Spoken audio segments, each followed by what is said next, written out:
بسم اللہ الرحمن الرحیم۔ السلام علیکم ورحمۃ اللہ وبرکاتہ۔ الحمد لولیہ والصلاة لنبیہ محمد وآلہ وصحبہ اجمعین، اما بعد۔ حاضرین و ناظرین، یہ درس نمبر 1772 ہے اور آج سورہ صاد کی 6 آیتوں کی تلاوت اور تشریح کی جائے گی۔ آیت نمبر 65 تا 70، 65 to 70۔ چلیے سب سے پہلے ہم ان 6 آیتوں کی تلاوت کرتے ہیں، لفظی ترجمے اور ترجمے کے بعد تشریح کرتے ہیں۔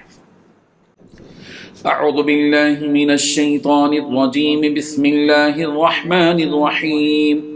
قل انما انا منذر وما من الہ الا اللہ الواحد القہار، رب السماوات والأرض وما بينهما العزيز الغفار، قل هو نبأ عظيم أنتم عنه معرضون، ما كان لي من علم بالملأ الأعلى إذ يختصمون إن يوحى إلي إلا أنما أنا نذير مبين، صدق اللہ العظیم۔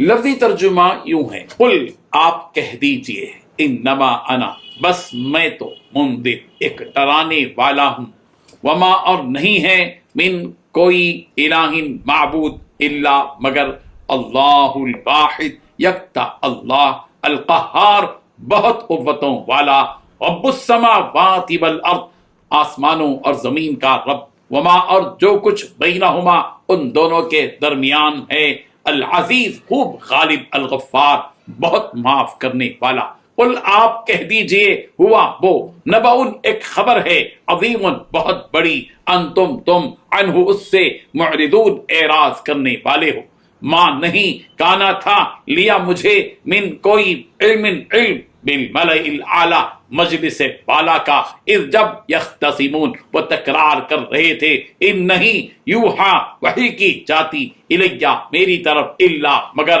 انما انا بس میں تو نذیر ایک ڈرانے والا ہوں، مبین کھول کر۔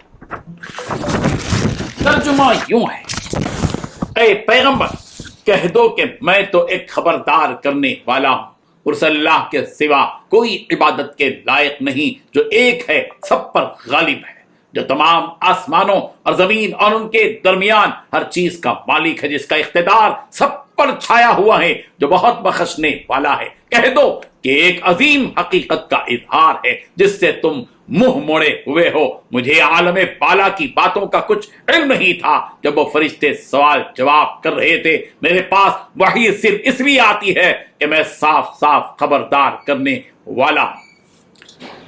ان 6 آیتوں میں 8 باتیں بتلائی گئی ہیں۔ پہلی بات، اے پیغمبر کہہ دو کہ میں ایک خبردار کرنے والا ہوں۔ دوسری بات، اس اللہ کے سوا کوئی معبود نہیں جو ایک ہے سب پر غالب ہے۔ تیسری بات، جو آسمانوں اور زمین اور ان کے درمیان ہر چیز کا مالک ہے۔ چوتھی بات، جس کا اقتدار سب پر چھایا ہوا ہے۔ پانچویں بات، جو بہت بخشنے والا ہے۔ چھٹی بات، کہہ دو کہ یہ ایک عظیم حقیقت کا اظہار ہے جس سے تم منہ موڑے ہوئے ہو۔ ساتویں بات، مجھے عالم بالا کی باتوں کا کچھ علم نہیں تھا جب وہ فرشتے سوال و جواب کر رہے تھے۔ آٹھویں بات، میرے پاس وہی صرف اس لیے آتی ہے کہ میں صاف صاف خبردار کرنے والا ہوں۔ بزرگان محترم،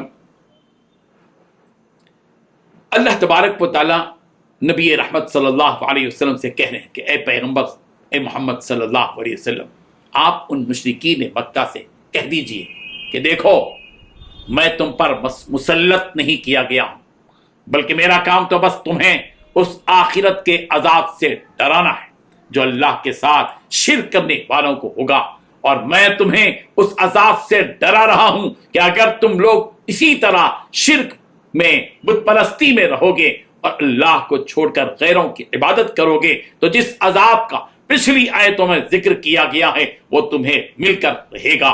اگر تم اس عذاب سے بچنا چاہتے ہو تو میری بات مان لو اور ایک اللہ کی عبادت میں لگ جاؤ، وہی تو ایک معبود ہے جو سب پر غالب ہے، ہر کسی کی جان اسی کے قبضے میں ہے، وہ جو چاہے کرتا ہے، اسے کوئی روکنے والا نہیں۔ وہی آسمانوں اور زمین اور جو کچھ ان کے درمیان میں ہے ان سب کا مالک ہے، جس کا اقتدار سب پر چھایا ہوا ہے، اس کی حکمرانی سبھی پر ہے، سبھی لوگ اس کے حکم کی پیروی کرتے ہیں۔ کسی میں اتنی طاقت نہیں کہ اس اللہ کے حکم کو جھٹلا سکیں، اور اگر کوئی اس کے حکم کو جھٹلاتا ہے تو وہ اسے دردناک عذاب میں مبتلا کرتا ہے۔ لیکن اگر کوئی اس سے معافی مانگنا چاہے تو مانگ سکتا ہے، وہ اللہ اسے معاف کر دے گا۔ وہ تو بہت بخشنے والا ہے کہ جتنی بار بھی تم سے غلطی ہو پھر تم اس غلطی پر شرمندہ ہو کر اس اللہ سے معافی مانگو گے اور سچی توبہ کرو گے، وہ معاف کر دے گا۔